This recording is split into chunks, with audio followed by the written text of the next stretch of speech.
lintas ataupun misalkan untuk fungsinya untuk kereta api atau misalkan untuk lalu lintas itu sama-sama merupakan struktur yang mengalami bebannya sifatnya dinamis.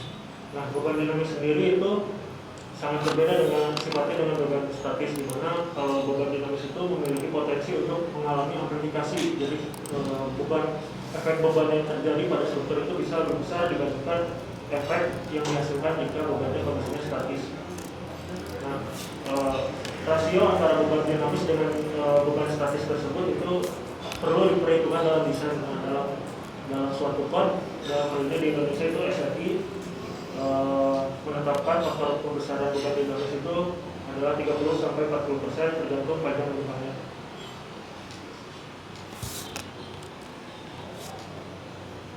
Nah, kemudian kita masuk ke tadi poin pertama. Bebannya sendiri dari beban lalu lintas sendiri sebenarnya adalah beban yang sangat random, unik satu sama lain, dan juga memiliki banyak ketidakpastian. Sebagai contoh, di Indonesia ini kami menggunakan alat bernama Bridgewing, itu beban kendaraan secara bergerak. Kita bisa melakukan statistiknya, ini salah satu contoh saja pengukuran untuk 1 minggu. Dengan titik-titik ini adalah merepresentasikan berat total dari suatu kendaraan, dan sumbunya ini adalah berat total dari kendaraan. Jadi misalkan titik ini sumbunya adalah 60 ton dan ini adalah waktunya. Nah, beban sendiri untuk di Indonesia dan di tempat lain, di Indonesia sendiri mungkin berbeda-beda juga, satu ruas jalanan lainnya. Kita bisa lihat perbedaannya bahwa beban ini beban kendaraan sendiri sangat dipengaruhi oleh perilaku, kondisi lalu lintas, dan juga muatan yang diatur. Di Indonesia seperti ini karakteristiknya, dari negara lain seperti ini. Hal ini juga menentukan ada ketidakpastian pada efek bebannya pada struktur jembatan. Kemudian ini alat yang kami gunakan untuk mengukur berat kendaraan tersebut.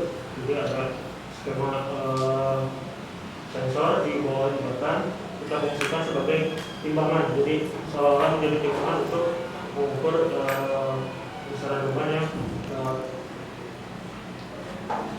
di respons struktur jembatan diolah secara langsung di lokasi, dan itu kita bisa manfaatkan untuk mendapatkan detail dari masing-masing berat dari sumbunya, dari lapisannya, dan juga konfigurasi dari panjang dari masing-masing sumbu antar sumbu kendaraan. Nah, ada hal menarik dari alat Bridgewing. Jadi kita bisa melihat respon yang sesungguhnya terjadi pada struktur jembatan, dan juga kita bisa mendapatkan struktur respon statiknya dari elemen tersebut. Nah, hal yang menarik ini, jadi yang bersifat berfluktuasi seperti ini adalah efek beban dinamisnya, sedangkan yang agak lurus ini itu adalah efek statisnya. Nah, rasio antara dinamis sama statik itu tadi seperti disampaikan di awal, itu adalah FPD-nya dan juga aplikasi faktor. Nah, ini untuk tiap kendaraan kita bisa melakukan perhitungan. Jadi ini bisa menjadi salah satu metode baru untuk mengukur FPD di samping dengan pengukuran secara langsung. Nah, ini dalam penelitian ini digunakan data selama 2 minggu. Jadi setiap kendaraan yang melintas itu direkapitulasi FPD-nya dengan histogram seperti ini, dengan rata-ratanya adalah 1,18.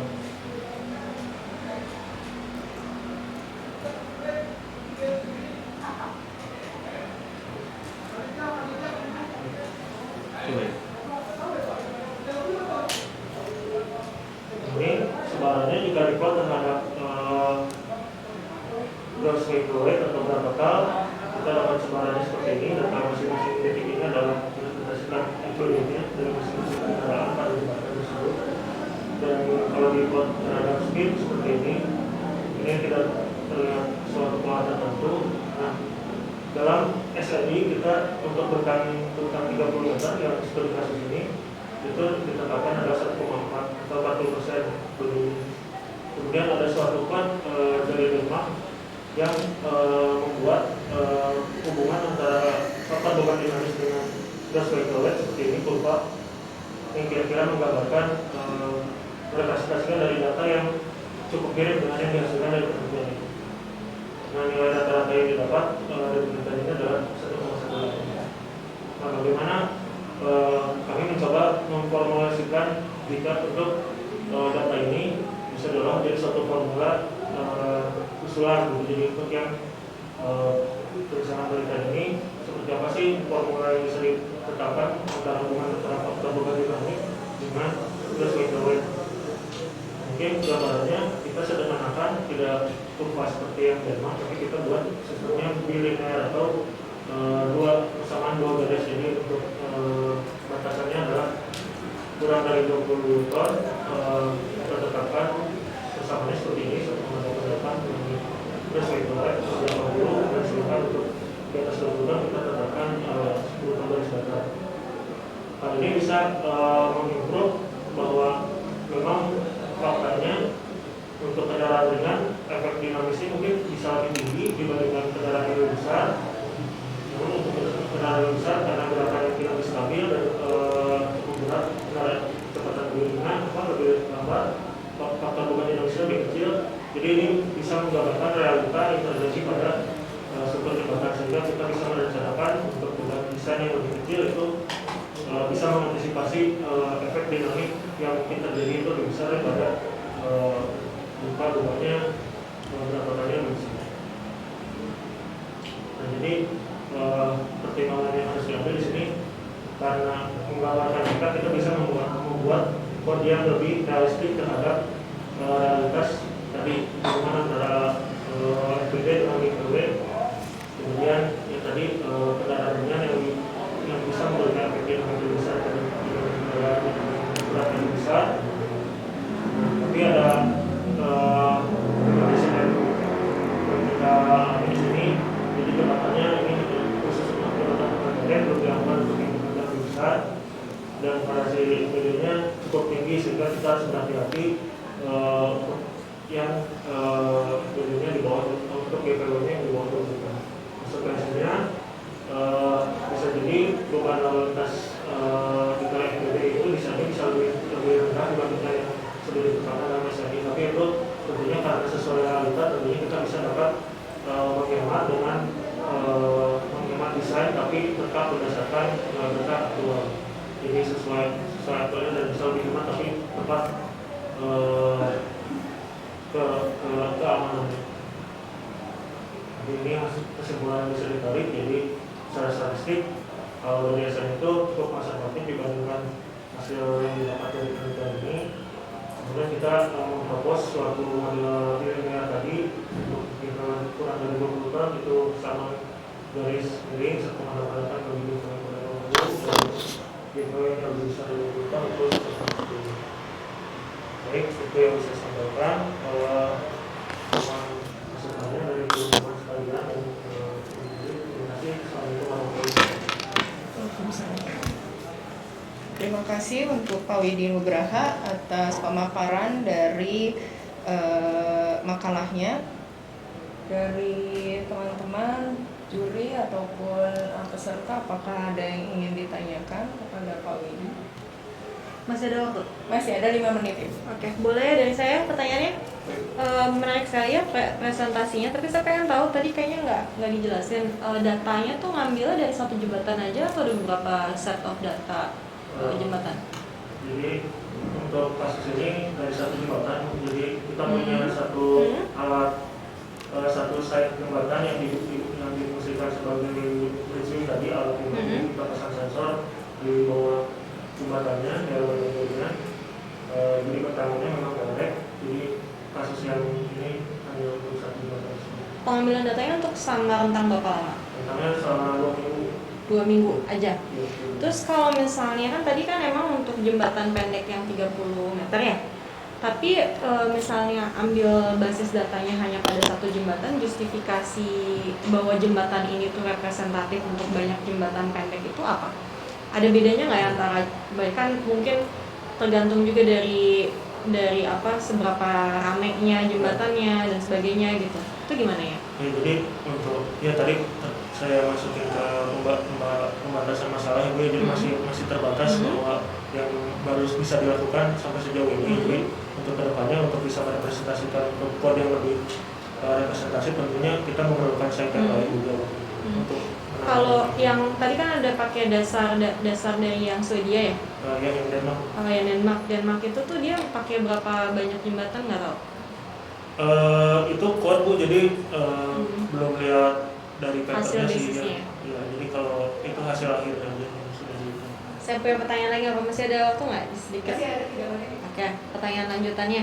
Kan tadi berarti kalau saya lihat dari hasil plotannya, itu kan dia ada reduksi ya jadinya ya, antara hasil hitungan tadi dengan metode tadi itu dia turun berapa persen ya kalau dalam persen? Dari 1,4 ke 1,18 ya, mungkin 20%. Jadi sekitar 30% ya? Ya. Oke. Oke. Lumayan banget ya, 30%. Tapi itu cuma di part yang lurus, yang depannya kan tadi tetap dibikin jadi segitiga itu ya. Kalau cost benefitnya gimana ya nanti efeknya? Pernah dipikirkan nggak ya? Pasti Bu berpengaruh ke cost juga ya Bu. Jadi kalau kita misalkan datanya nanti lebih representatif dengan jumlah tipe jembatan yang lebih banyak lagi, tentunya misalkan mendapatkan reduksi yang hampir sama, misalkan tentunya besaran bebannya kan yang diperhitungkan itu turun ya Bu ya. Jadi tentunya menurunkan juga kebutuhan gaya dari elemen dari kami mungkin bisa lebih turun juga gitu. Jadi sangat tergantung sekali, nanti costnya pasti bakalan turun juga. Cuman belum sampai ke sana sih. Tapi kan ini saya lihat kategorinya ini kamu dianggapnya penelitian yang masih berjalan ya? Ya masih berjalan. Saya ngeliat kayaknya udah selesai gitu, jadi apa yang mau ditambahin lagi sampai akhir? Ya sih, kalau untuk yang ini studi kasus ini udah selesai, mungkin nanti kita lakukan di set yang lain. Kita kan ada 5 set Bu untuk berisi. Oke, jadi memang dalam masa penelitian Mas Widi ini memang akan ditambah lagi beberapa kasus untuk tadi memperdalam. Jadi proof of concept-nya tadi caranya begitu, prosedurnya metodologinya seperti itu, tapi dalam kurun waktu ini akan ditambah begitu ya. Oke, terima kasih banyak. Terima kasih Mbak Asli. Sudah selesai waktunya. Terima kasih banyak.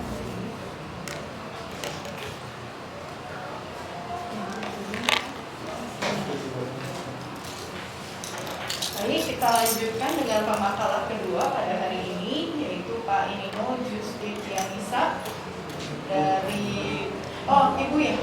Maaf, Ibu Inino Justitianisa dari Politeknik Negeri Bandung dengan makalahnya yang berjudul Uji Siklip dan Perbaikan Struktur Model Pier Jembatan.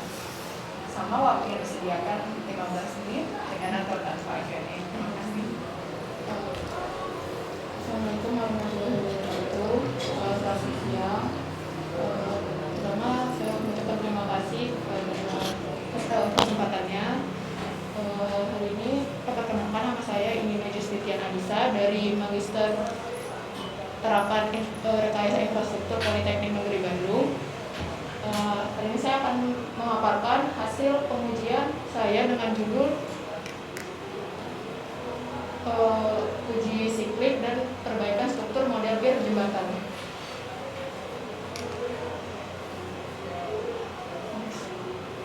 Untuk latar belakangnya,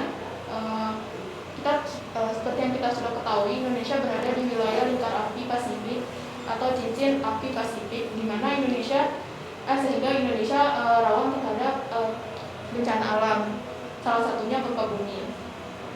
Dampak dari gempa bumi ini mengakibatkan kerusakan pada infrastruktur, salah satunya pada jembatan. Nah, pada gambar yang ada di layar ini adalah salah satu kerusakan yang terjadi pada jembatan, khususnya pada pilar. Seperti yang kita lihat, kerusakan yang terjadi di pilar akibat dari gempa bumi itu adanya retak-retak, spalling, bahkan adanya hingga kehancuran.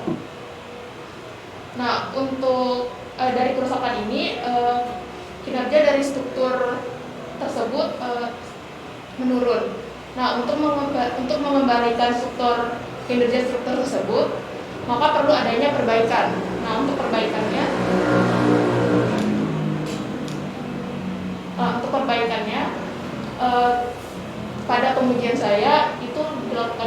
coating dan carbon wrapping. Untuk metode penelitiannya, pertama literatur review, selanjutnya dilakukan experimental test. Di sini experimental test untuk benda uji saya itu dilakukannya 2 tahap. Tahap pertama uji siklik pada model pir jembatan. Tahap kedua yaitu perbaikan struktur dari model pir saya tadi yang sudah rusak setelah pengujian tahap pertama, dan dilakukannya uji siklik kembali dengan metode yang sama seperti tahap pertama. Selanjutnya dilakukannya hasil dan analisis, dan kemudian dilakukannya dan diambil kesimpulan. Untuk tujuan penelitian ini yaitu pertama melakukannya perbaikan struktur model pir yang telah mengalami kerusakan akibat beban siklik. Yang kedua, mengevaluasi kinerja struktural hasil uji siklik pada struktur sebelum perbaikan. Manfaatnya menambah dan memperluas informasi baik secara teoritis maupun praktik mengenai uji siklik pada model pir. Selanjutnya memberikan informasi terkait kinerja struktural dari spesimen existing dengan pembebanan siklik. Untuk pengujian saya ini, saya akan untuk pemaparan saya ini, saya akan memaparkan hasil pengujian tahap pertama karena tahap kedua belum dilakukan. Nah, untuk langkah-langkah penelitiannya, pertama dilakukannya pengujian material, yaitu pengujian tarik tulaman dan uji tekan silinder. Selanjutnya dilakukannya pembuatan benda uji. Nah, benda uji itu sendiri dibuat model pir jembatan yang terdiri dari kolom cap dan pirnya itu sendiri atau kolom. Kolomnya ini dengan skala full scale dengan tinggi 1680 mm dengan penampang 250 dikali 250 mm.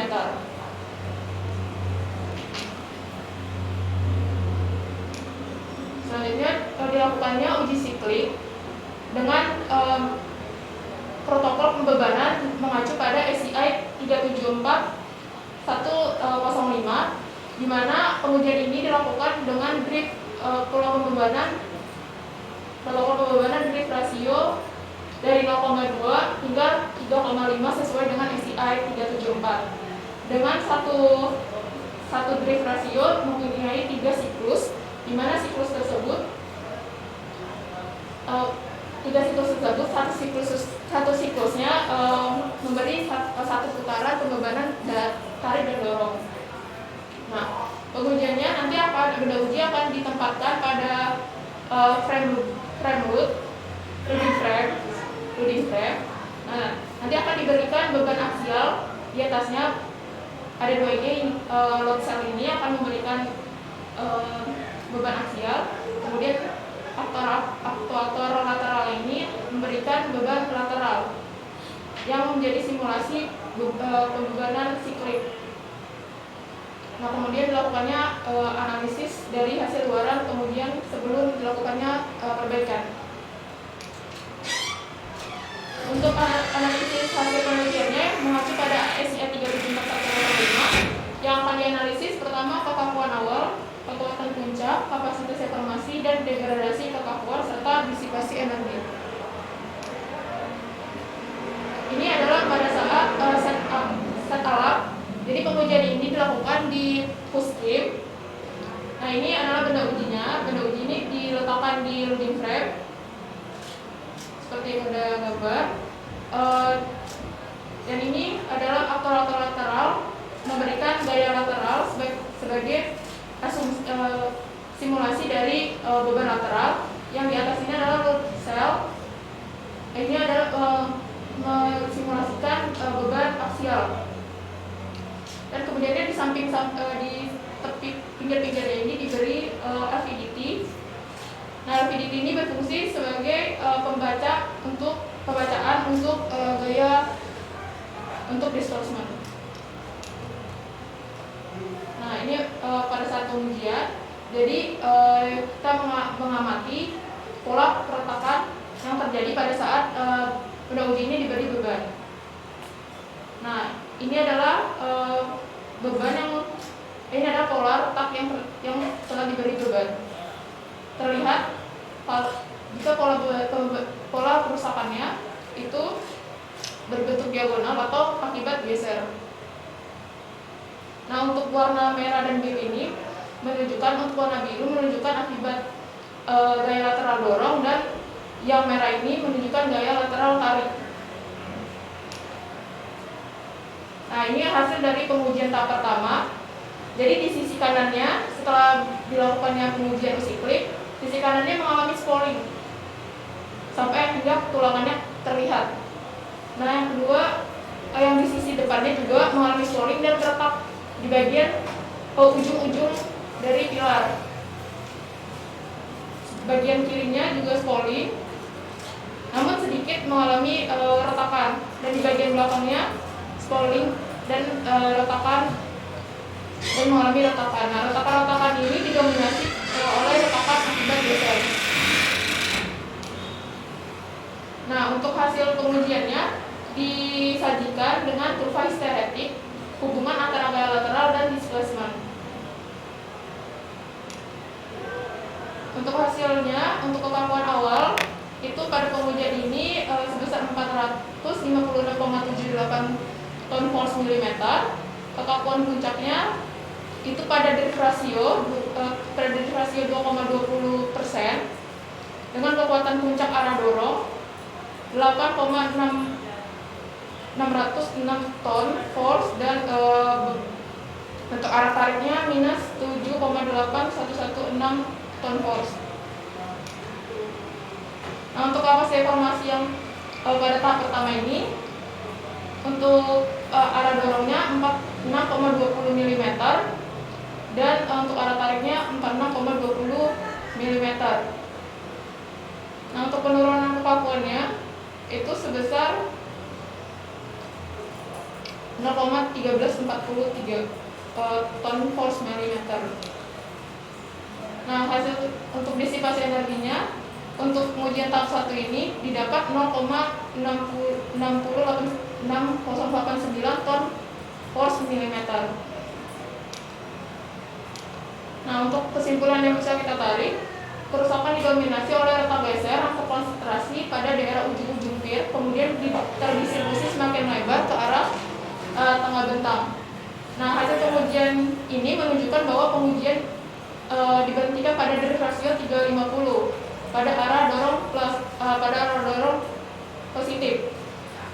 Nah, dan arah tariknya itu berhenti di 2,75%, yang berarti benda uji memiliki drift capacity yang kurang baik, karena menurut SCI pengujian ini seharusnya minimal diberhentikan pada drift ratio 350 pada arah dorong dan arah tarik. Nah, untuk pengujian lanjutannya akan dilakukannya perbaikan berupa teknologi grouting dan wrapping, kemudian dilakukannya pengujian ulang terhadap benda uji pasca pengujian siklik tahap 1, kemudian dilakukannya evaluasi mengenai penilaian efektivitas dari teknologi perbaikan yang diaplikasikan pada benda uji model pier tersebut dengan cara membandingkan hasil pengujian siklik tahap 1 dengan pengujian pasca perbaikan pada tahap 2. Terima kasih. Terima kasih Bu Nino, bisa dulu di tempat pemateri. Kita masih punya waktu 5 menit dari Bu Asih sebagai juri. Apakah ada pertanyaan atau dari rekan-rekan? Saya pasti ada, cuma mungkin Ya, dari rekan-rekan ada. yang lain. Kalau tidak nggak apa-apa, saya juga ada. Saya dulu kali ya Bu ya, Sok, Mas. bergantian. Mungkin Winino yang saya ingin tanyakan adalah sejauh mana sebenarnya, kan ini belum dilanjutkan dengan tahap kedua yaitu perbaikan. Di tahap pertama memang rencananya itu spesimennya berarti dites sampai dengan hancur, betul ya? Pertanyaan saya itu sebenarnya lebih kayak gini sih, Mbak. Bagaimana kita tuh bisa menilai sebenarnya apakah kemudian struktur yang sudah mengalami kerusakan ini kemudian masih layak untuk diperbaiki dengan cara grouting dan wrapping ini untuk kemudian berarti kan rencananya berarti digunakan kembali gitu ya. Nah, pertanyaan saya bagaimana cara kita itu mengevaluasi, karena kalau saya lihat kerusakan untuk eksperimen yang tahap pertama ini cukup dahsyat gitu ya. Kemudian apakah maksud saya ketika kemudian dilakukan perbaikan wrapping dan grouting ya mau sampai sebagaimana dibetulinnya gitu supaya dia bisa digunakan kembali. Apakah kemudian memang rencana atau yang ingin diketahui adalah pertanyaan saya, bagaimana menilai bahwa pilar tersebut masih layak untuk diperbaiki untuk kemudian digunakan kembali.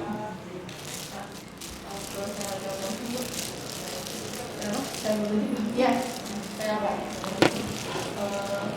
Gimana caranya kita tahu bagaimana ini layak diperbaiki atau tidak. Nah, jadi emang untuk kemudian ini emang kita rencananya rusaknya itu benar-benar rusak, sehingga kita gimana caranya kita dengan perbaikan itu kita mengembalikan kinerja dari struktur tersebut. Jadi kita fokusnya di perbaikannya. Jadi segimana ini pembebanannya diberhentikan dan rusaknya sebagaimana. Nah, kita lihat dari rusak itu, kemudian kita gimana caranya dengan perbaikan itu kerusakan tersebut diperbaiki.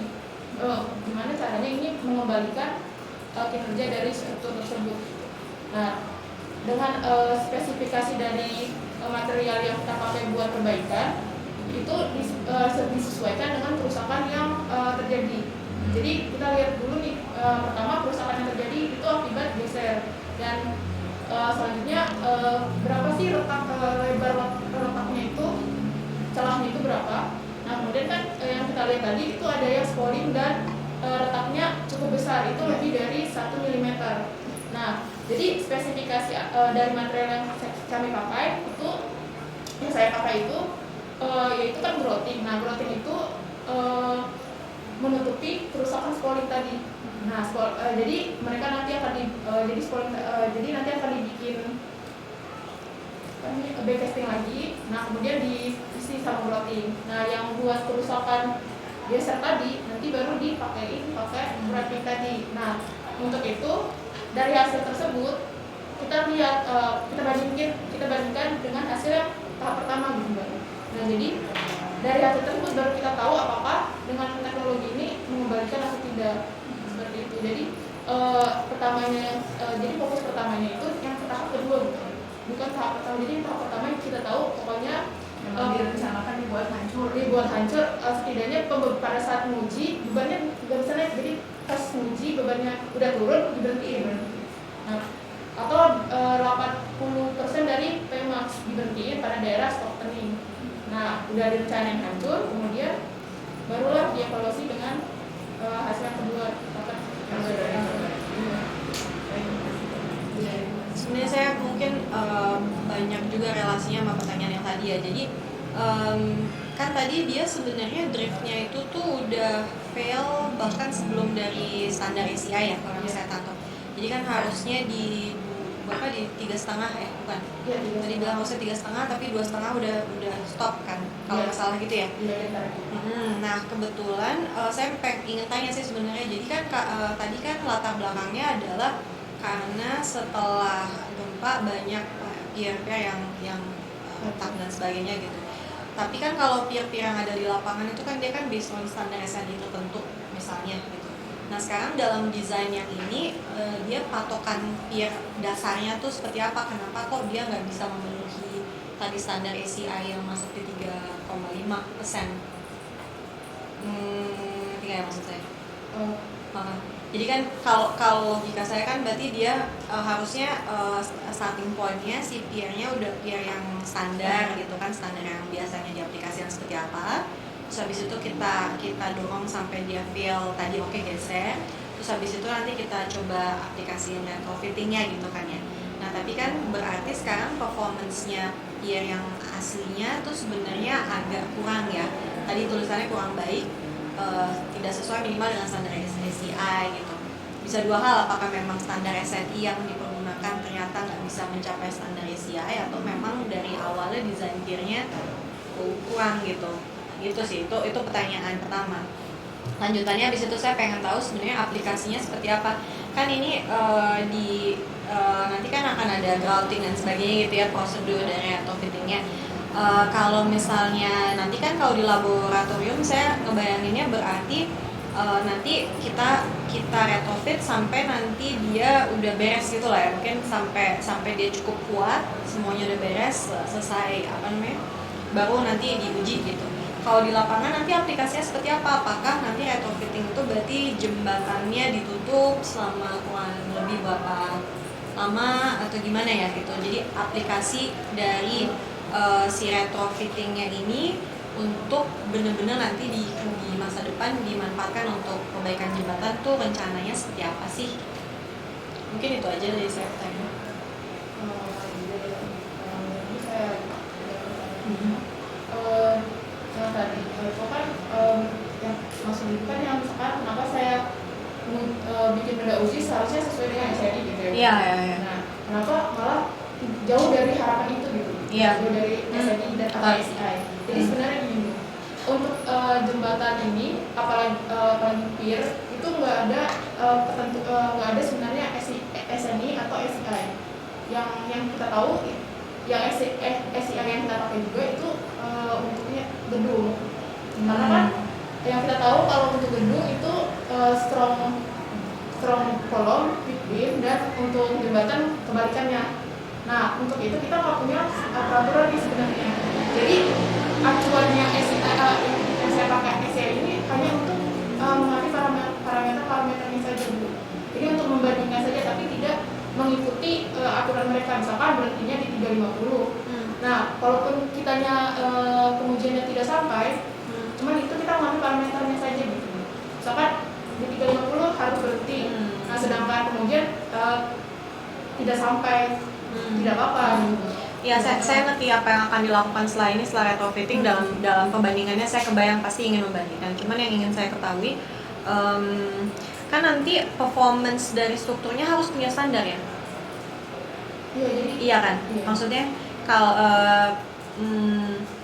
performance hasil piernya, apakah itu initial piernya ataupun hasil dari retrofittingnya, tidak satu sama lain based on ini sebelum atau setelah retrofitting, tapi absolute performance-nya dia harus menuju sesuatu semestinya gitu. Yes. Bayangan saya gitu. Itu ada nggak sih gitu?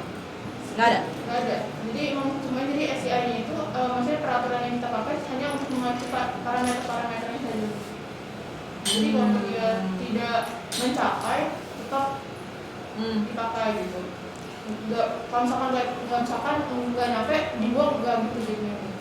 Karena nggak nyampe dibatalkan, jadi tidak seperti itu gitu misalkan. Terus disesuai, jadi cuman pemakaian peraturan itu untuk mengambil parameter-parameternya saja untuk sebagai pedoman untuk menghitung hasilnya gitu. Oke, terima kasih. Yang kedua, pertanyaan kedua yang diaplikasikan ke lapangan untuk kedepannya itu karena udah pernah ada yang jadi saya memakai material ini jadi dari perusahaan, dari industri. Nah, mereka sudah melakukan di lapangan itu jadi jembatannya yang ditutup, kemudian baru dilakukan pekerjaan retrofit. Oke. Siap. Terima kasih.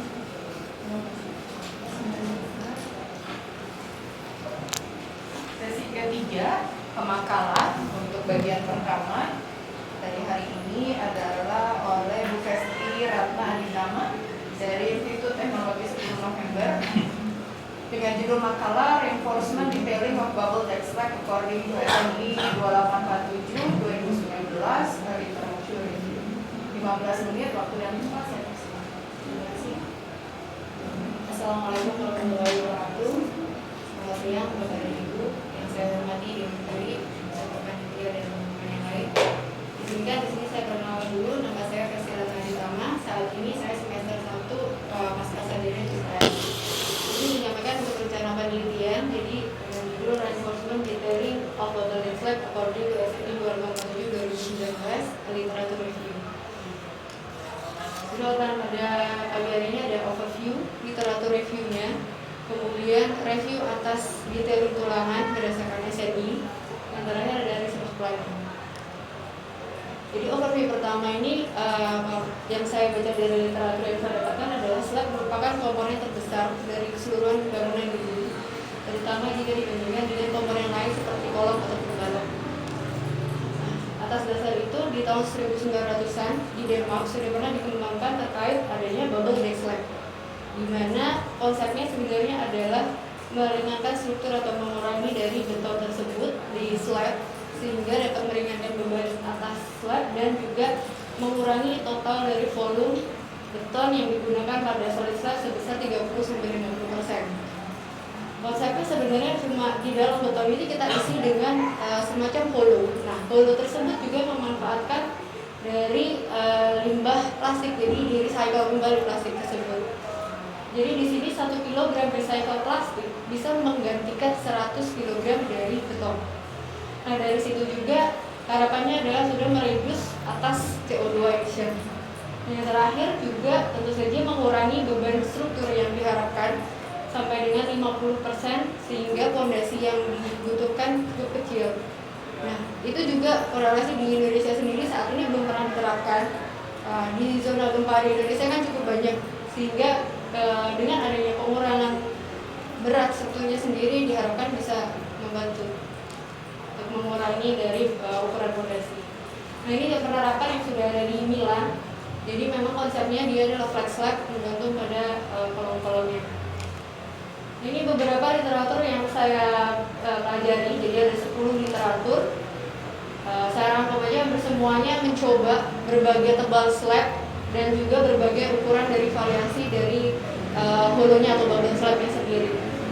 Metode penelitian macam-macam, dari mulai metode pemodel finite element, review literatur juga, ataupun terkait dengan eksperimental. Dari keseluruhan hasilnya, dari mulai yang pertama sampai dengan yang ke-10 tadi, performa atas behavior strukturnya itu tidak terlampau jauh kalau untuk flexor maupun defleksi. Sementara untuk tahanan geser tentu saja sangat berkurang sampai dengan 40% pengurangannya. Karena kan memang rongga-rongga itu yang menyebabkan gesernya berkurang.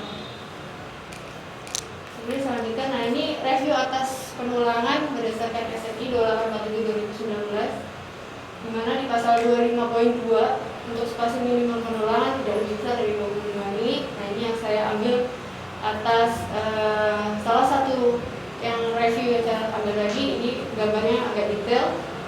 Jadi di situ spasi minimum longitudinal maupun dari aparatur struktur memenuhi dari pasal tersebut. Sementara untuk pasal 20.6.1 terkait dengan ketebalan selimut beton untuk komponen struktur beton transgran yang dicari tepat, untuk slab sendiri yang tidak terpapar cuaca atau kontak langsung dengan tanah minimal 20 mili. Nah, di sini di gambar tersebut 25 mili, jadi sudah terpenuhi. Namun memang kalau memang slab ini digunakan untuk yang terpapar cuaca maupun kontak langsung dengan tanah, tebal selimut beton ini minimum harus 40 mili sesuai dengan SNI. Kemudian selanjutnya di pasal 24.4.3.2, di mana untuk rasio tulangan minimum yang digunakan terhadap bawah menampak minimum kan antara 0,002 untuk FY kurang dari 420 PA. Di sini sudah memenuhi, bahkan ini saya menghitung rasio tulangannya berdasarkan luasan yang full, sorry. Kalau luasannya dikurangi lagi dengan bubble, otomatis rasio tulangannya lebih besar lagi. Di sini digunakan untuk tulangan rasio tulangan ini ambil tulangan longitudinal 24 diameter 8. Kemudian jika terkait dengan batasan spasi jarak sengkang, spasi minimum baik longitudinal maupun shear-nya sudah memenuhi atas SNI pasal 8.7/6. Nah, harapannya ke depan research plan-nya ini dilanjutkan dengan perilaku bubble deck sebagai diafragma yang dapat memenuhi ketentuan pasal 12 diafragma dan pasal 18 untuk tahan gempa sesuai dengan SNI 2847/2019. Nah, di sini juga disarankan di literatur yang saya dapatkan bahwa analytical work can be done to study of bubble deck slab with respect to earthquake loading by using suitable software. Di sini juga sudah ditambahkan bahwa memang perlu dicek lagi terkait dengan earthquake yang berpengaruh terhadap bubble deck slab. Nah, nanti ini adalah beberapa pasal-pasal yang ada di SNI yang perlu dicek kembali terkait dengan penggunaan bubble deck slab jika memang dia harus berdiri sebagai diafragma untuk menahan dari beban lateral.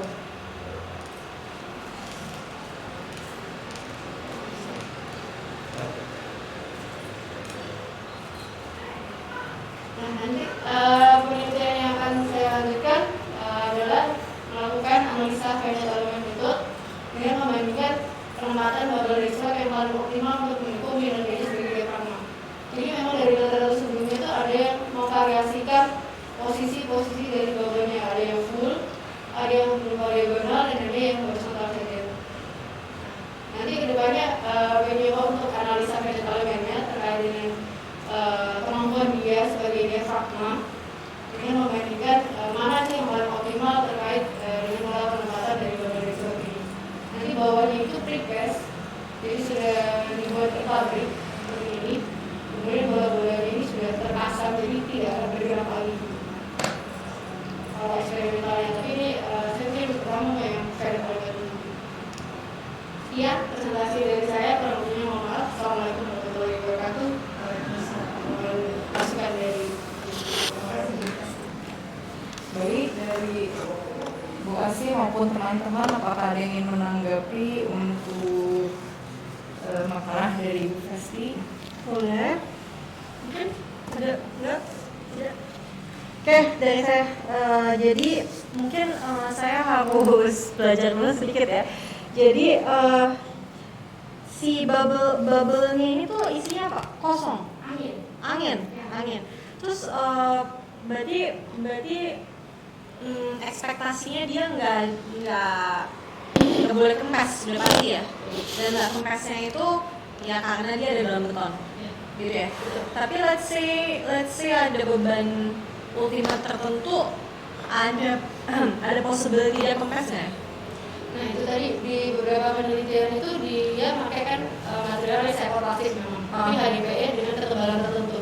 Jadi jadi kalau gitu ada juga komponen thickness dari si bubble-nya, gitu ya, sebagai memastikan dia nggak kempes gitu. Terus, nah ini saya nanya aja ya. Jadi misalnya si bolanya itu dia kita pompa gitu, pakai kayak bola mainan anak kecil gitu. kurang lebihnya sih gitu ya. Gitu ya, jadi bentuknya begitu. Jadi bolanya tuh berupa bola. Ini pasti di sini teman-teman juga hal yang baru kan, ya kan. Jadi istilahnya si bolanya ini, misalnya saya kalau bola mainan anak kecil kan kita bikin dulu si selaputnya, terus kita tiup, which means artinya akan ada poin yang dia paling weak mestinya, yang adalah si tempat kali ya, yang tempat dia masuk udaranya. Itu yes or no? Sejauh yang saya tahu sih dia produksi di suatu pabrik juga sih bolanya ini. Nah kalau untuk metode cara ngisi akhirnya ini saya juga belum belajar Bu sejujurnya. Berarti kalau gitu pada saat kamu nanti akan melakukan pemodelan finite element, kamu harus ada asumsi pressure tertentu yang dimiliki oleh si bolanya, yes or no? Yes. Iya, gitu ya. Batasannya itu. Iya kan? Iya kan? Betul. Cuma nanya aja sih. Karena saya bawa tahu kayak gitu juga. Jadi berarti harusnya ada semacam batasan karena dia sebagai material kan. Jadi dia harusnya punya force. Force-nya itu ya punya pressure yang menyebabkan dia punya force lah ya, punya strength gitu. Iya, punya daya tahan. Tapi itu akan semua tergantung dia kempes atau enggak kayak ban gitu kan? Ya. Tapi di beberapa literatur pemodelan itu dia ada memang ngasih modulus elastisitas tuh minimum sekian, itu dia juga sebutkan. Ada modulus elastisitas. Berdasarkan mungkin kayak ada katalog dari perusahaan gitu. Jadi ada katalog perusahaan, si bola ini bisa kita asumsikan sebesar apa gitu ya. Iya. Gitu. Betul. Oke, terus lanjutan pertanyaannya ya. Jadi tadi kan kan kamu akan melakukan finite element. Oke, saya belum bayang sih gimana caranya kamu masukin si bola itu ke dalam film finite element. Apakah kamu akan memodelkan dia sebagai void dengan suatu istilahnya ya tadi properti material tertentu atau gimana ya? Kalau saya rencananya mau bentuk dia adalah suatu material. Ada itu tadi modulus elastisitas tertentu, ukuran tertentu. Nah, kita input aja dia sebagai bahan di situ. Oh, berarti kamu nanti akan punya slab yang nanti ada bola-bolanya gitu. Terus bolanya ini akan punya properti material yang berbeda gitu. Gitu. Ya. Oke. Kalau gitu lagi dikit lagi ya. Ini terakhir ya. Itu tadi kan ada yang di slide yang terakhir ini kan ada kayak mainan anak kecil nih kan, warna-warni gitu. Itu apa bedanya? Hijau, merah, biru Kalau itu. ini sih nggak ada bedanya. Yang ada aja kali ya, ini material yang ada sih yang saya tahu ini. Bukan nggak ada, dia nggak punya. Saya kan nggak tahu. Jadi misalnya kalau misalnya kita lihat yang di gambar yang sebelah kanan itu, Ya. kan dia bolanya semua bendanya sama, paling kanan. Yang di eksekusi itu kan semuanya sama. Ya, tapi warnanya juga beda-beda Bu. Oh gitu ya. Mungkin karena recycle kali ya materialnya, jadi nggak bisa sama atau gimana juga masih pelajari juga. Tapi memang kalau di sini dia tidak sebutkan dia ada perbedaan bola. Dia cuma sebutkan ada perbedaan atas posisinya saja. Nah, sebenarnya saya ada bingung sih apa karena saya ngeliatnya kayaknya semua, mungkin mata saya sih. Oke. Sesuatu yang sangat baru sih buat saya, baru pertama kali dengar juga. Tapi itu nanti berarti si slabnya itu kan, kalau ini kan di Belanda ya, Belanda kan nggak ada gempa ya. Ya. Nah jadi biasanya kalau di Eropa tuh mereka senengnya slab kolom langsung, mereka senengnya nggak ada balok kan, ya kan? Kalau di dalam riset kamu ini nanti rencananya gimana tuh? Mereka kan senengnya kayak gini kan? Iya. Ya. Nah, kalau kamu nanti rencananya gimana? Saya juga pengen kayak gini Bu, karena kalau dengan kayak gini kan kita ngilangin balok Iya, lagi gitu kan. Ya itu kan reducing apa namanya volume of concrete yang menjadi concern kamu. Iya. Tapi the reason why I'm asking karena kalau misalnya kita ngomongin connectionnya adalah slab to column, nanti failure mechanism yang paling itu adalah pancing. Nah terus gimana tuh? Oh iya, Pemancingannya gitu. Literatur yang saya baca tadi memang di pancing sir ini nanti dia tidak akan ada bolanya Bu. Oh, makanya dia bentuknya agak diagonal gitu ya? Oh gitu. Jadi sebenarnya dia semuanya dibikin slab kayak gitu, tapi dia ada dibikin kayak balok jadinya ya? Posisi Yang- tertentu nggak ada bolanya. Nah, oke. Nanti rencananya juga saya ini memodelkan ada 4 kolom, ada slab, tapi di sini juga nggak cari isi bola. Terus nanti, nah model jepitnya ini yang saya belum ngerti mau saya jepit kayak mana. Dan kamu kan modelin saya just curious ya karena completely new. Kamu akan bikin pemodelan slabnya aja atau slab kolom? Slab kolom sih sepertinya. Karena kan dia harus ada konveksi dari, karena apa ya, harus ada ini kan pembatasnya gitu. Oke. Ya, rekamnya lah gitu. Jadi nanti sebenarnya tuh bentuk slabnya tuh ada semuanya just concrete, di tengahnya ada bola-bola bubble decknya itu, Ya, terus nanti ada kayak lateral. kalau menurut saya sih ini risetnya mungkin sangat butuh waktu mengerjakannya. Nanti kalau dalam bayangan saya sih kalau tadi ini of course saya bukan pembimbing kamu ya, tapi maksudnya kalau saya ngebayangin kamu harus bikin finite element method ya, kamu ada keinginan juga buat bikin tadi bubble decknya mau di beberapa parameter tadi kan, ada diagonal dan sebagainya. Terus kamu pengen tahu juga efek dari tadi kan dia nggak mau nulit ya, ada beberapa sebenarnya itu ada banyak sebenarnya parameternya gitu. Kalau saran saya sih mungkin kamu memfokuskan pada hal yang kurang lebih doable dalam kurun waktu ini pasca sarjana S2 kan? Iya, baru semester 1 sih. Iya gitu, jadi mungkin harus dilihat lagi mana yang lebih signifikan, apakah misalnya ukuran balok, bukan pot balok ya yang semuanya betonnya aja, ataukah lebih signifikan tadi urusan bentuk pola bubble decknya dan sebagainya. Jadi kayaknya harus berhati-hati dalam kurang lebih nanti butuh berapa lama untuk ngeran satu Model. bayangan saya sih kayaknya lumayan tuh. Jadi kalau menurut gue lebih baik di Maksudnya saya kan tahu kan kamu tadi udah ngeliat banyak banget tuh ininya literature study-nya.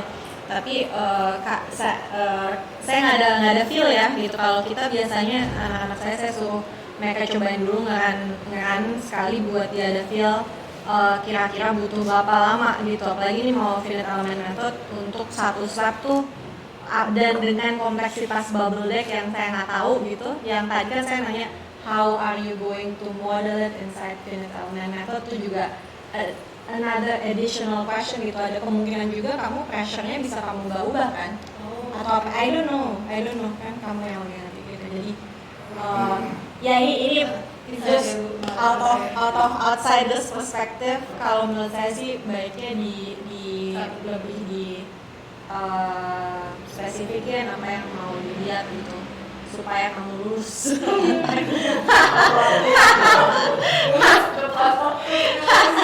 Bukan supaya lulusnya nggak jauh-jauh banget. Ya nggak apa-apa tuh. Terima kasih banyak, Pak Meski, untuk pemaparannya. Assalamualaikum warahmatullahi wabarakatuh.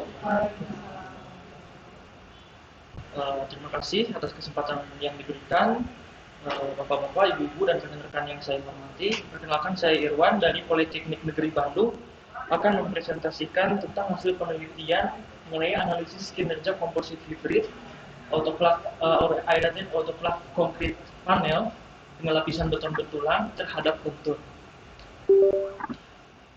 Baik, sebelum masuk ke penjelasan tentang plat, saya ingin menjelaskan dulu mengenai material AAC atau aerated autoclave concrete. Walaupun di belakangnya ada kata konkretnya, tapi ini adalah material yang berbeda, sama sekali berbeda dengan beton. Nah, dimana kalau Bapak dan Ibu atau rekan-rekan sering melihat bata ringan, nah itulah yang disebut AAC. Nah, secara umum memang penyusunnya hampir sama ya, ada campuran pasir, semen, batu kapur, gypsum, dan aluminium. Hanya saja yang membedakan di sini adalah tidak adanya agregat dan juga tidak ada dan juga adanya aluminium pasta.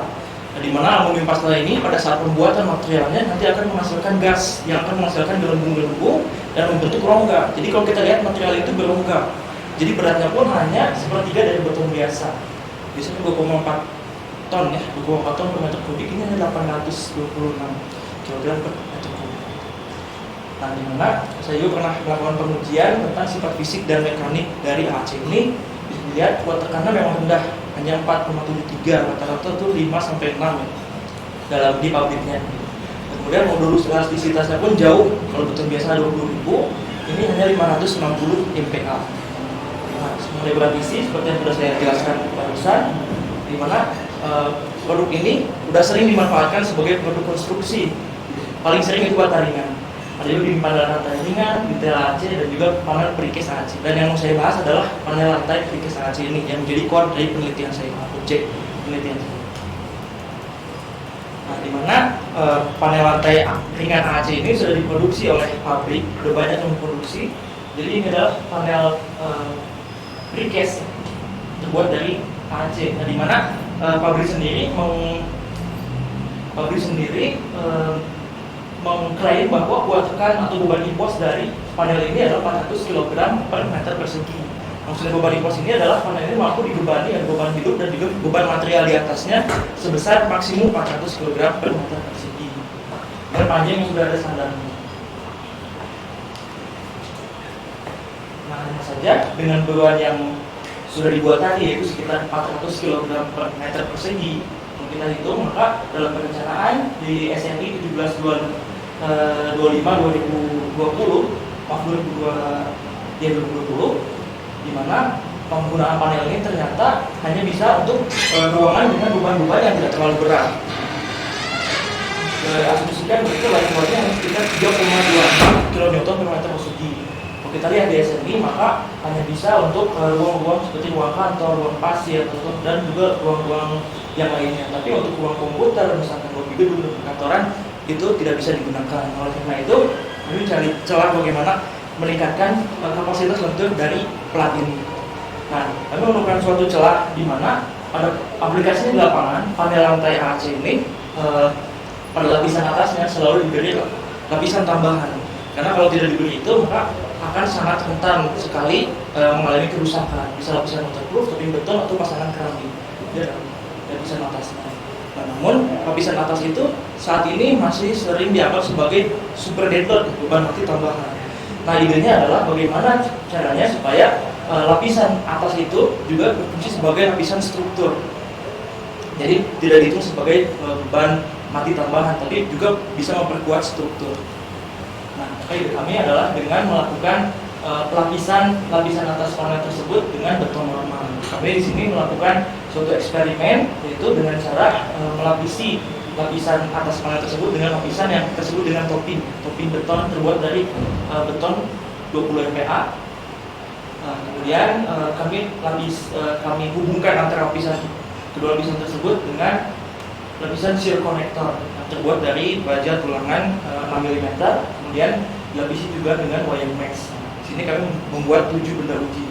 Ada satu benda uji dengan tanpa lapisan topping, kemudian 3 variabel ketebalan yaitu 3 cm, 4 cm, dan 5 cm, dan juga sistem pemasangan shear connectornya yang kita buat dalam kedua sistem. Yang pertama ada di las ke tulangan panel asli, di sini ada tulangan, kemudian dan juga yang tidak dilas ke tulangan asli plat. Jadi hanya di bor, kemudian dimasukkan shear connector dan di coating dengan lapisan semen yang tidak serikih, yang tidak susut gitu. Nah, kemudian metode pengujiannya adalah dengan melakukan uji lentur point mode sesuai STM 178 di mana dilakukan pembebanan 2 titik di sepertiga beban. Nah, di sini kami pasang 5 unit LVDT untuk melihat deformasi yang terjadi. Pembebanannya kami ambil dari pembebanan dari penelitian sebelumnya sekitar 0,05 sampai 0,1 kN per detik menggunakan sistem pembebanan load control. Nah, ini hasil pengujian uji lentur pada benda uji yang tanpa lapisan beton bertulang di atasnya. Kita bisa melihat bahwa si grafik beban versus deformasinya terbesar adalah pada FVDT 3, yaitu FVDT yang berada di tengah-tengah. Berarti cetakannya cukup simetris bebannya. Nah, kemudian diperoleh beban crack, yield, dan ultimate adalah sekitar 750, dan 1670, dan 1810. Kemudian dilakukan juga pengujian pada benda uji selanjutnya, yaitu dengan lapisan topping 30 mili. Yang 30 ini yang tidak dilakukan pengelasan shear connectornya, kemudian karena dengan dilakukan pengelasan. Kita lihat memang ada perbedaan yang cukup signifikan di sini, walaupun beban cracknya pada beban yang sama ya. Tapi beban ultimate dan beban yieldnya juga cukup berbeda, dan juga ya walaupun ductilitas dari si plat yang tanpa bilas ke tulangan shear connector kelihatannya memang lebih baik, tapi dari segi kekakuan dan juga dari segi beban ultimate dan juga beban yieldnya terjadi peningkatan. Kemudian pada beban benda uji T40 atau 44 cm, di sini cukup terlihat perbedaan antara beban uji T40 yaitu lapisan topping 40 mm tanpa dilas dengan shear connector tanpa dilas dan juga dengan dilas. Dan di sini terlihat bahwa benda uji dengan shear connector yang dilas memiliki beban crack dan ultimate yang lebih tinggi, juga kekakuan yang lebih tinggi, juga dengan perilaku yang memang lebih baik juga dari segi ductilitasnya. Kemudian untuk beban T5 cm, beban topping 5 cm dapat diperoleh bahwa pada lapisan T50 terjadi perilaku yang sangat getas. Artinya ketika dibebani belum sampai ke beban, bahkan lebih rendah dari beban dengan lapisan topping 40, hanya sekitar 2000, dia sudah mengalami kolaps, keruntuhan. Nah, sedangkan perilaku yang sangat berbeda bisa dilihat dari benda uji T50R. Sini memiliki kekakuan, crack, dan yield yang jauh lebih baik. Nah, benda uji itu akan kita bandingkan antara semua benda uji. Nah, dapat disimpulkan bahwa dari grafik ini lihat bahwa penambahan ketebalan lapisan topping bertulang di atas panel AC sebetulnya dapat meningkatkan beban crack dan yield dan ultimate. Nah, itu perilakunya yang berbeda-beda. Nah, ketika pada benda uji dengan shear connector yang dilas ke lapisan tulangan atas panel, terjadi pengangkatan beban crack yang signifikan. Tapi hal yang berbeda terjadi pada benda uji yang dilakukan pemasangan shear connector tanpa bilas ke tulangan asli panel. Nah, dapat dilihat pada beban T50 justru mengalami perilaku yang getas. Jadi ketika kita ingin melakukan pelapisan lapisan beton di atas lapisan panel AC, maka jika tanpa dilas ke tulangan shear connector maka diisyaratkan hanya sampai ketebalan 4 cm. Nah, kemudian kita lihat dari segi kekakuannya, maka terlihat adanya peningkatan kekakuan akibat adanya penebalan lapisan topping. Juga di sini secara konsisten dengan penambahan lapisan shear connector juga akan meningkatkan kekakuan yang ada di 30 dan di 30L. Yang berdaudi dengan shear connector bilas selalu lebih tinggi kekakuan awalnya.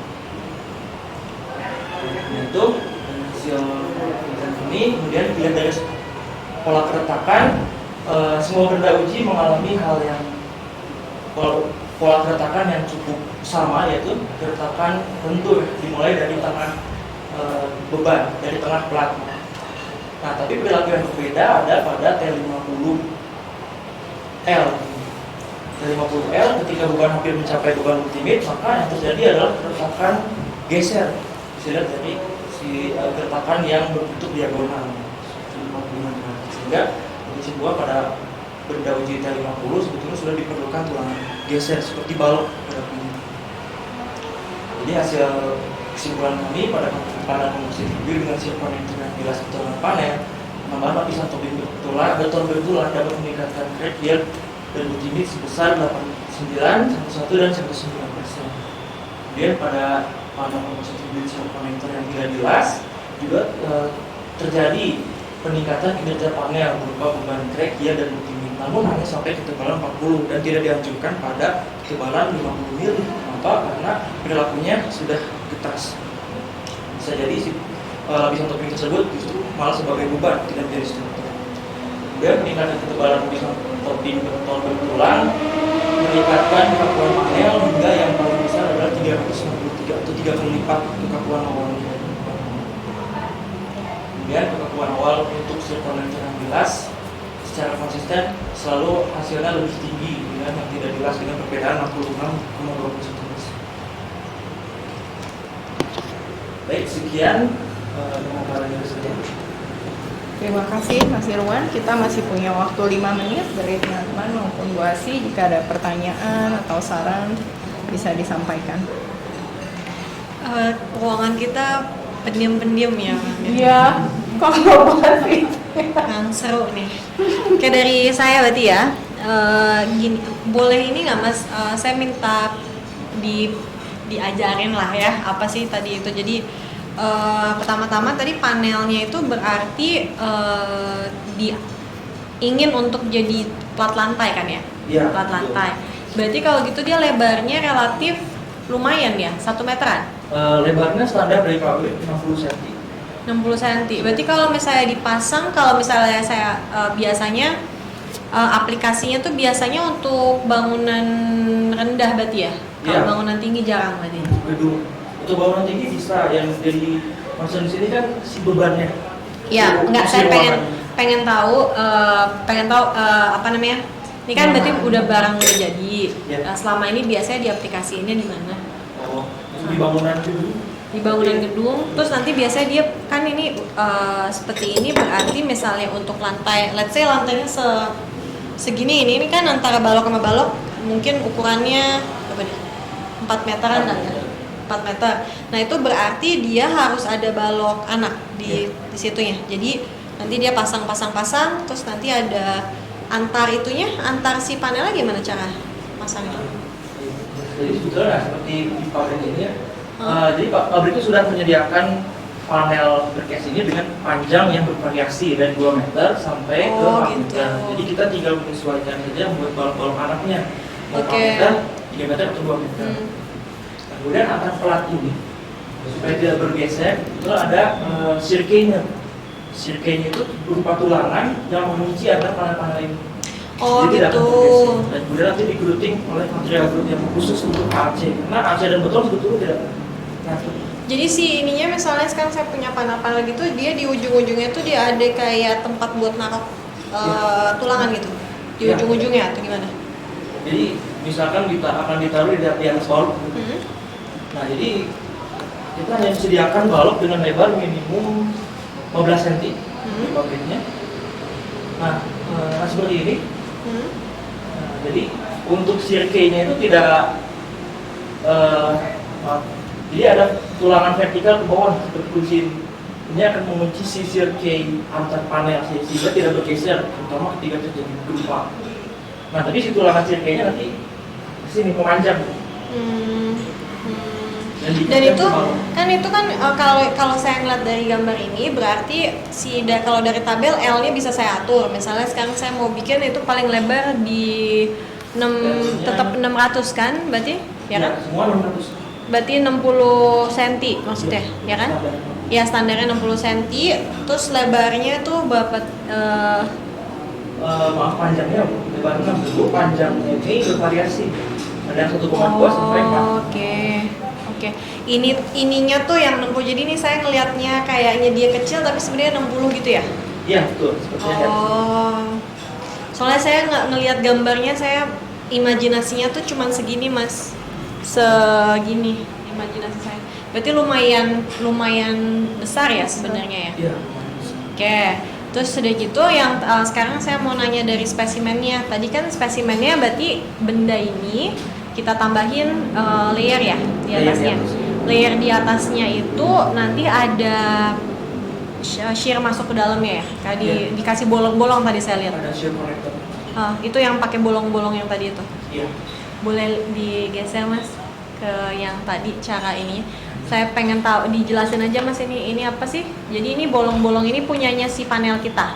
Iya. Panel jadinya yang dari pabrik. Panel jadinya pabrik. Terus habis itu dibolongin, terus kita bolongin. Kemudian kita pasang tulangan shear connector. Tulangan shear connectornya bisa dipotong wire 6.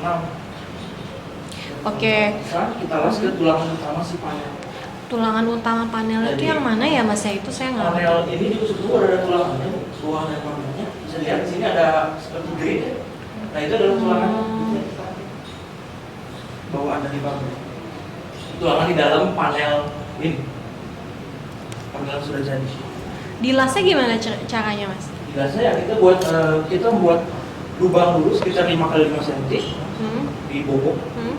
Diangkat, kemudian sampai bertemu dengan tulangan. Nah, di situ kita pasang shear connectornya dan langsung dilas. Oh, dilas dengan tulangan di dalamnya? Iya, Pak. Tapi berarti tulangannya nggak sampai kepotong? Tidak. Enggak. Jadi yang berhenti sampai ketemu tulangan, terus habis itu nanti dilas di situ, terus kita baru kasih beton lagi gitu. Iya. Betonnya dengan tadi spesifikasinya ada semuanya betonnya spesifikasinya sama, cuman ukurannya yaitu ketebalannya ada 30. Oke. 30, 40 sampai 50 dengan yang satu semuanya berpasang ya, ada yang dilas ada yang enggak. Nah, sekarang setelah saya udah paham, boleh lihat hasilnya nggak tadi mas? Yang udah semuanya dirangkum mas. Nah sekarang boleh dijelasin nggak mas gimana nih pasangannya? Ini berarti yang kan itu kan semua berpasang-pasang kan? Ada yang 30 sama 30 L. L itu yang pakai las. Iya, yang las. Yang 30 aja berarti nggak pakai las. Tidak, lasnya di bor, dimasukkan, kemudian digrouting ke panel. Oke, saya masih mencoba mencerna grafiknya mas. Kalau misalnya di pattern antara yang dilas sama yang nggak dilas, pasti yang dilas lebih bagus dong, ya? Tidak semuanya. Nggak selalu, kecuali yang 50 mili selalu jelek gitu ya? Nah 50 mili perilakunya di tas yang tidak dilas. Yang dilasnya? Yang dilasnya ini bagus. Nah, mas gimana kalau kita tetap pakai grafik yang paling akhir aja mas tuh yang tadi yang semuanya digabung. Ini coba mas ini apa aja mas? Soalnya saya nggak bisa bacanya. Itu yang paling atas itu apa? Paling atas itu benda uji dengan ketebalan 5 mili satunya. Kemudian shear connectornya dilas. Oke, yang biru kecilnya? Nah, yang biru kecil ini adalah 40L itu. Oh, berarti dilas 40 dengan dilas. Terus yang biru yang ini berarti semua yang lebih panjang itu yang dilas. Ini kan seolah-olah ada patternnya kan mas. Semua ada yang panjang sama ada yang pendek. Jadi yang pendek itu semua yang nggak dilas, ya atau enggak? Tidak. Yang panjang itu yang ini, yang panjang badan jalan itu yang 5 cm dan juga yang ini yang 3 cm. Tapi kalau yang 4 cm justru lebih panjang yang ini, lebih panjang yang tidak di las. Kenapa mas? Nah itu saat kemudian banyak faktor barangkali bisa jadi si platnya sendiri dari pabrik ada kecacatan atau bagaimana, dan juga bisa jadi pada saat kita pemasangan lapisan-lapisannya ada yang kurang sempurna. Tapi berarti hasil, misalnya nih sekarang ada hasil yang satu line itu adalah hasil uji 1 ya mas? Enggak, bukan rata-rata dari misalnya 2 atau 3 gitu kan? Satu. Terus yang sebagai pembanding utamanya tanpa tambahan itu yang mana mas? Yang ini, yang telepon. Oh, yang itu.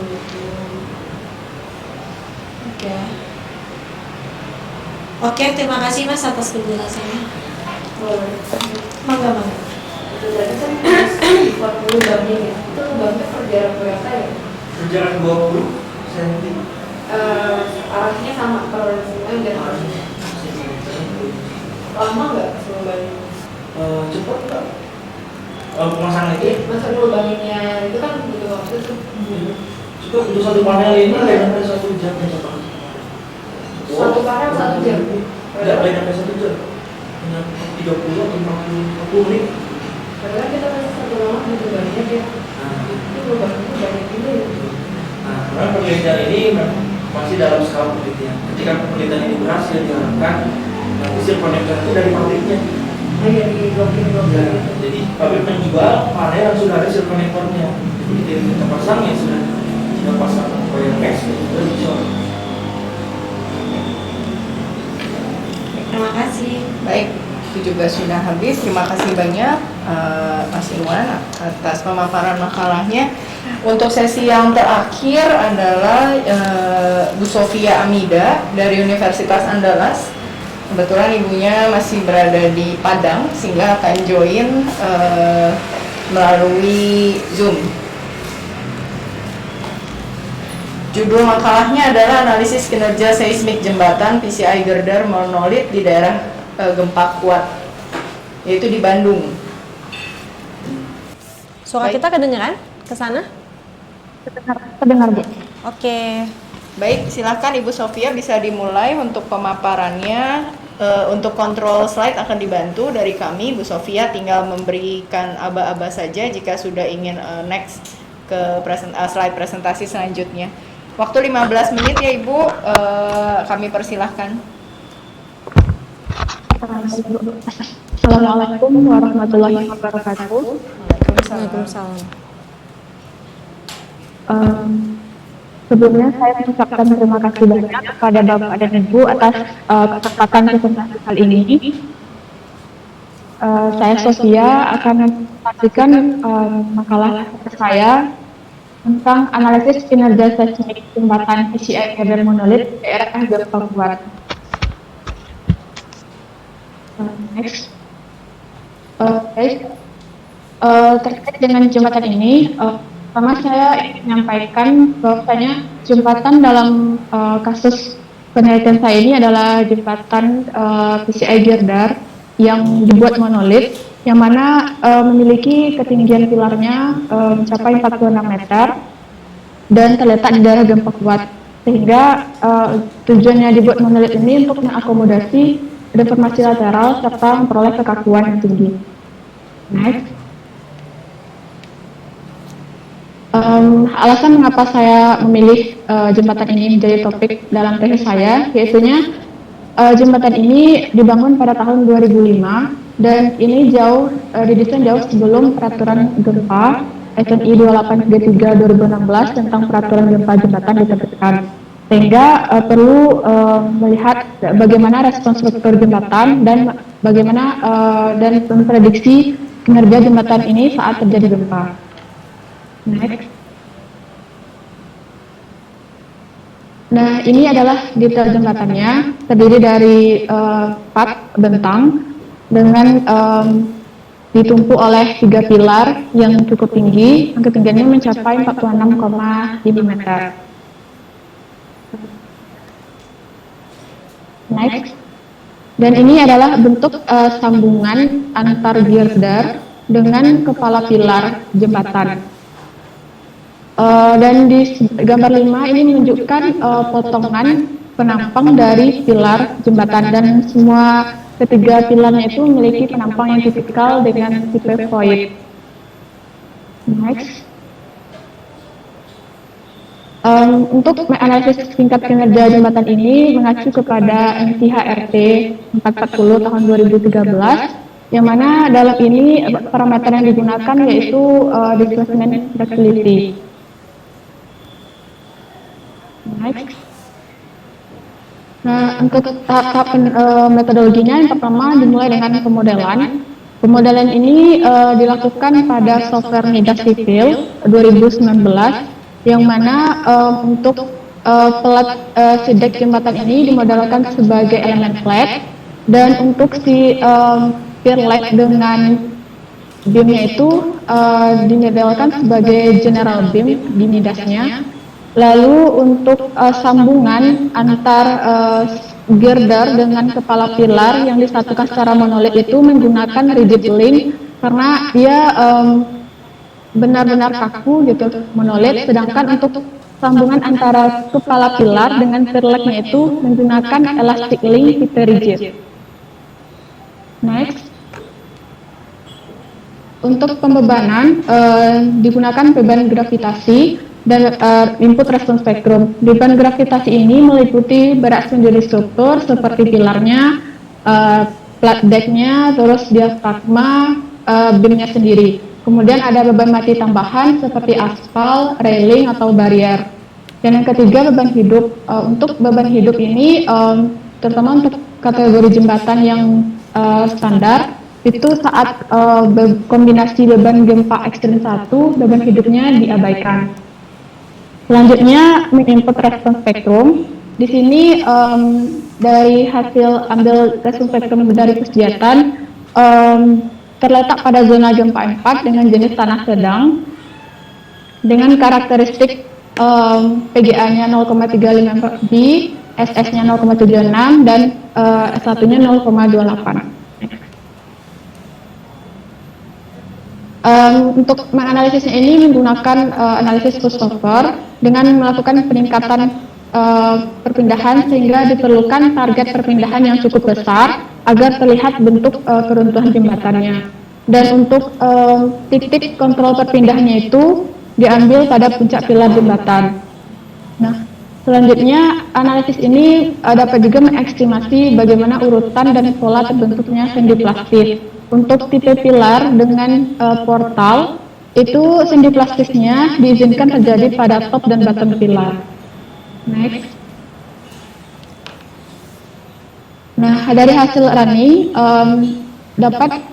didapatkan kurva kapasitas perpindahan pada puncak pilar. Nah, di sini untuk arah warna biru, garis biru ini adalah untuk arah longitudinal jembatan, dan yang warna orange itu adalah arah transversal jembatan. Dari kurva kapasitas perpindahan ini dapat terlihat bahwasanya arah longitudinal jembatannya itu cukup sangat taktil, dan sementara untuk yang arah transversalnya memiliki kekakuan cukup besar dan ductilitasnya cukup rendah, sehingga bisa saja tiba-tiba terjadi keruntuhan gitu. Next. Dan ini adalah urutan terbentuknya pelelehan atau sendi plastis, yang mana untuk arah longitudinal, leleh pertamanya itu terjadi pada pilar P1 dan P2, dan untuk keruntuhannya pada arah longitudinal terjadi pada pilar P3, pada bagian top pilarnya. Next. Dan ini untuk arah transversal jembatan, pelelehannya itu terbentuk sendi plastis pada pilar di bottom pilar P2, sedangkan keruntuhan yang pertama itu terjadi pada pilar P1 dan pilar P3. Next. Dan ini adalah performance point yang diperoleh dari software Midas. Di sini pada arah longitudinal, titik leleh pertamanya itu berada pada perpindahan 7,5 cm, dan perpindahan pada titik kinerjanya itu sebesar 15,28 cm, sehingga diperoleh dактilitasnya itu pada arah longitudinal yaitu 2, sementara pada arah transversal yang cukup sangat kaku, perpindahan leleh pertamanya itu sebesar 5,4 cm, sedangkan titik kinerja perpindahan maksimumnya itu sebesar 5,92 cm. Dan ini diperoleh dактilitasnya sebesar 1,1. Berdasarkan pada NCHRT 440 dengan daktilitas yang diperoleh, maka kategori kinerja jembatan ini adalah life safety. Next. Berikutnya adalah kesimpulan dari ini, yaitu pemodelan jembatan PCI girder model ini menggunakan sambungan rigid connection, yang mana yaitunya rigid link dan elastic link type rigid. Rigid link ini sebagai sambungan yang mereplikasikan aksi kaku antar girder dengan kepala pilar, sedangkan untuk elastic link itu menghubungkan antara kepala pilar dengan si kaki pilarnya.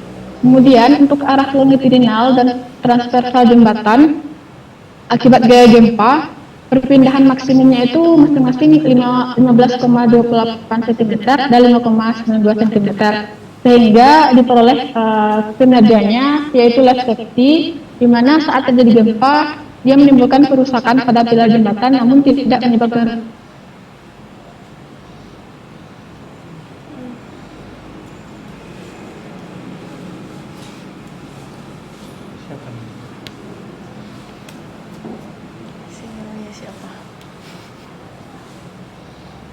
keruntuhan dan masih dapat digunakan. Selanjutnya saya gunakan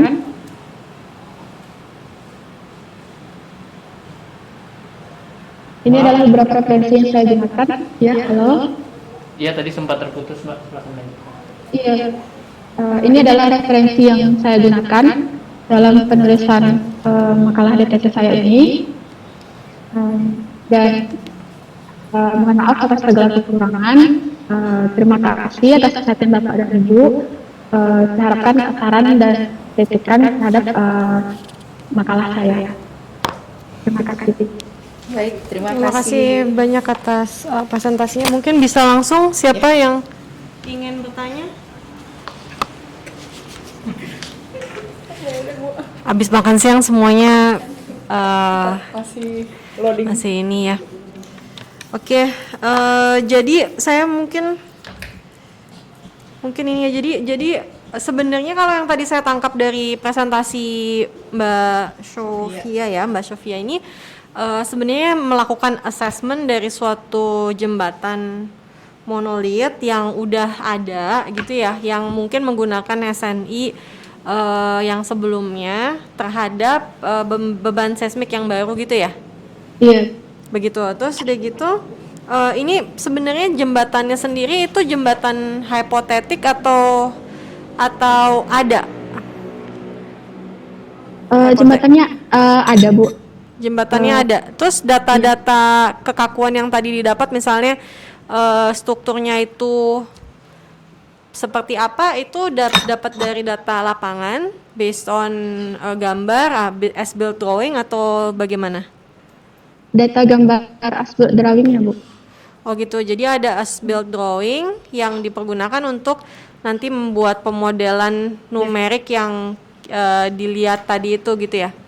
Iya. Oke. Kalau misalnya menurut Mbak Sofia sendiri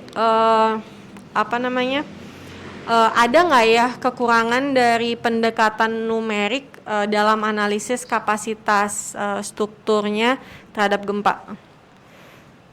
Ada kekurangannya nggak dengan yang tadi dilakukan itu? Yang saya rasakan sendiri masih ada kekurangannya, Bu. Namun saya perlu tentu kekurangannya itu hanya dapat dinilai oleh Bapak dan Ibu gitu. Saya juga minta saran dan masukan dari Ibu untuk tambahan dan perbaikan untuk kedepannya. Bukan, maksud saya lebih ke misalnya nih kan pasti ada limitasinya atau apalah ya. Misalnya dalam pemodelan kan kalau kita berpikir mengenai perilaku struktur itu pasti akan ada limitasi yang terjadi terutama dalam memodelkan struktur kita menjadi sesuatu yang numerik. Misalnya behavior dari sambungan-sambungannya atau misalnya behavior dari materialnya dan sebagainya gitu. Ada nggak ya dalam step pemodelan itu yang menurut Mbak Sofia mungkin bisa diperbaiki oleh seseorang yang misalnya melanjutkan risetnya Mbak Sofia nanti ke depannya gitu? Kalau untuk saat ini, karena ini untuk di permodalannya, saya menggunakan di bottom pilarnya itu saya menggunakan jepit, Bu. Mungkin untuk penelitian selanjutnya untuk lebih fondasinya juga dimodelkan gitu. Oh, jadi ada structure sama soil interactionnya gitu, fondasinya seperti apa gitu. Jadi sekarang fondasinya diasumsikannya kaku gitu ya? Ya, sebagai jepit. Oke, siap. Terima kasih. Mungkin ada yang mau bertanya lagi? Tidak? Oke. Silakan saya kembalikan ke moderator. Bu. Mungkin saya mau melanjutkan pertanyaan untuk ke Bu Sofia.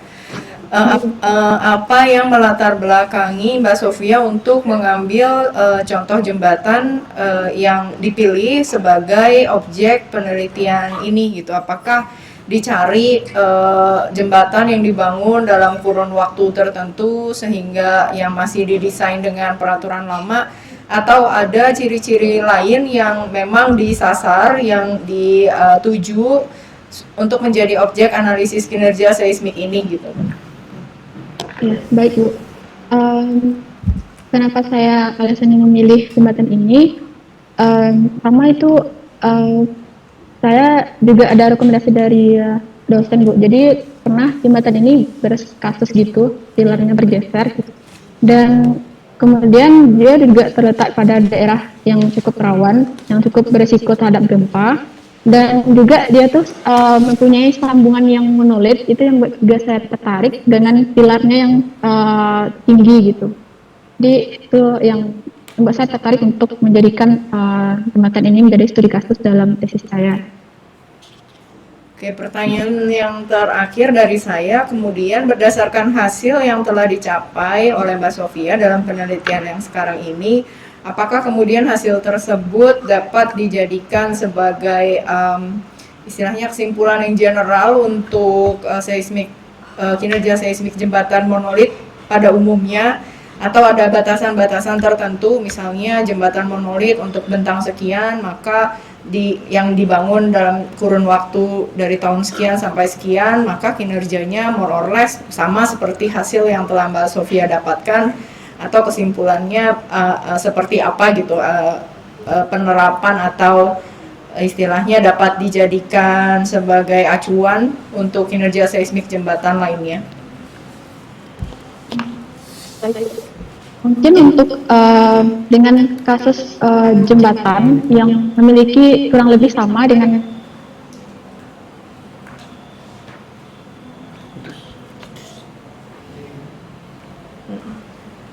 jembatan ini, mungkin bisa jadi acuan untuk jembatan yang pendek, mungkin itu yang jauh dari seperti jembatan ini yang saya lakukan, mungkin itu perlu dilakukan kembali analisis kinerja seismiknya gitu. Oke, baik, terima kasih Mbak Sofia untuk pemaparan dan juga waktu yang disediakan untuk tetap hadir walaupun online. Dengan demikian maka sesi kita untuk KNTPS 2022 untuk bidang rekayasa struktur sudah selesai. Sekali lagi terima kasih pada Bu Asih untuk waktunya dan kesediaannya untuk hadir dan menjadi juri. Untuk teman-teman untuk kehadiran dan juga sharing ilmu dan juga penelitiannya. Kami semua berharap semoga studi kita dapat berjalan dengan lancar. Semua rencana ikhtiar baik yang kita sudah rencanakan dapat terlaksana juga dengan baik, memberi manfaat kepada masyarakat.